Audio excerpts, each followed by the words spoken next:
Hoxe levanteime para ir traballar. Vou escuras pola casa para dese xeito aforrar.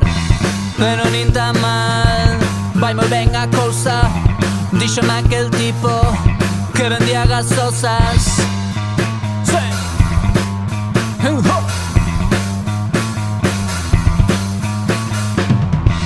Chaves no contacto, listo pra arrincar. Non hai gasolina, hostia puta merda, e por que será? Pero nin tan mal, vai moi ben a cousa. Vou en bicicleta, que isto está de moda. Experto, xa, xa. Experto.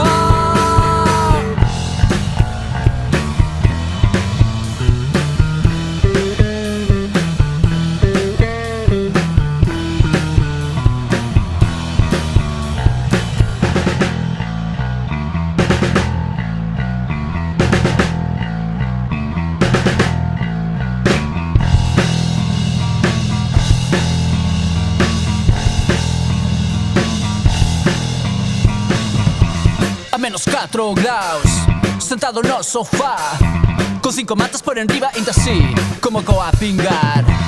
Pero nin tan mal, vai moi ben a cousa. Menos mal que hai nenos que me fan a roupa.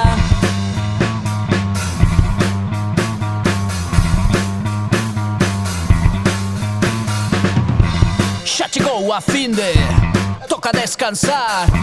Pero o teléfono soando leo xefe, merda, volta a traballar.